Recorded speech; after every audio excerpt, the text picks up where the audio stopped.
ሰላም እንዴት ናችሁ? ዛሬም በድጋሚ በሌላ ቪዲዮ መጥቼላችኋለሁ። ዛሬ ደግሞ ቆንጆ ከለር ለየት ያለ ዲዛይን ነው ይዤላችሁ የመጣሁት ማለት ነው። እዚህ ጋር ሰርቪስ አለች። ይሄ ደግሞ ረከቦት ነው። እዚህ ጋር ደግሞ የካፕኬክ ማቅረቢያ አለች ማለት ነው። ከለሩ ትንሽ ከረከቦቱ እና ከምንጣፉ ለየት ያለ ነው፣ ግን ያለኝ ይሄ ስለሆነና እናንተን ላሳያችሁ ስለፈለግኩኝ እንድታዩልኝ ብዬ ነው ማለት ነው። እንደዚህ እየዞርን የካፕኬክ ማቀበያ ምትሆናት አንድ ላይ ደግሞ በሙሉ ከለሩ ሲሆን እዚህ ጋር እንደምታዩት በጎን ሲቀመጥ በጣም ያምራል ማለት ነው። እንዲሁም የዕጣን እቃም አለ።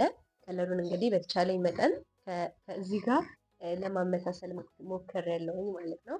ይቺ የዕጣን እቃም አለች ማለት ነው። በባለፈው ቪዲዮ በክቡ ነበረ ያሳየኋችሁ ረከቦቱን። አሁን ደግሞ በአራት ማዕዘን ማቀበያውም እንደዛው በአራት ማዕዘን እቺ ማቀበያዋ 6 ሲኒ በደንብ አድርጋ ታቀብልልናለች ማለት ነው። ትይዝልናለች 6 ሲኒ እንደምታዩት ዘና አድርጎ 6 ሲኒ ማቀበል ይችላል ማለት ነው። እንደዚህ ለሰዎች እየዞርን መስጫ ነው የምትሆነው። ነግሬያችኋለሁ በባለፈው ቪዲዮ። ያው አሁን ደግሞ ሲኒ አድርጌበት ላሳያችሁ ብዬ ነው ማለት ነው። እንደምታዩት ሰፊ ሆኖ ሰፋ ሰፋ አድርጎ 6 ሲኒ ማስቀመጥ ይችላል።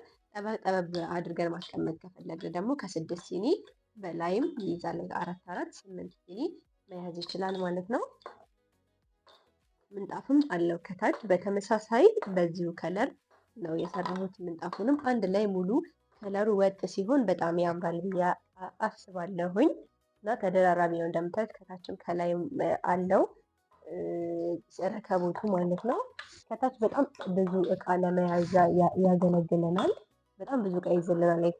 የዕጣን እቃ፣ የስኳር እቃ እንዲሁም ደግሞ ሲኒ ራሱ ማስቀመጥ ብንፈልግ ሲኒ ራሱ ከታች ማስቀመጥ ብንፈልግ በጣም ብዙ እቃ ይይዝልናል ማለት ነው። ስፋቱ ከላይ እንደምታዩት አይነት ስለሆነ አሁን ከላይ እስከ 12 ሲኒ በላይ ይይዛል። 12 ሲኒ ግን በደንብ አድርጎ ሰፋ ሰፋ አድርጎ 12 ሲኒ እስከ ማስቀመጫው ይይዝልናል ማለት ነው። ጠበብ ጠበብ ካደረግነው ግን ከ12 ሲኒ በላይም ይይዛል።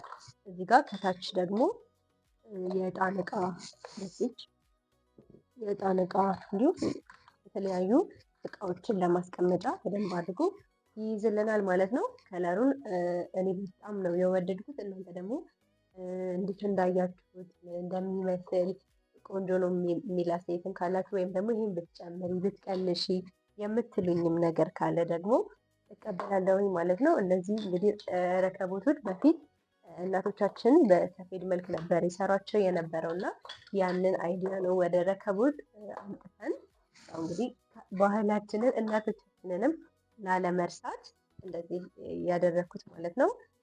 ዲቴል ደግሞ አሰራሮችን ምናምን ከዚህ በሚቀጥሉ ብዙ ቪዲዮዎች ፖስት ማደርግላችሁ ይሆናል። እስከዛ ደግሞ ላይክ፣ ሼር፣ ሰብስክራይብ እያደረጋችሁ ቤተሰብ እንድትሆኑኝ በአክብሮት እጠይቃለሁ። እንግዲህ ያላችሁ ሀሳብ አስተያየት ማንኛውም ነገር ቢሆን እቀበላለሁኝ።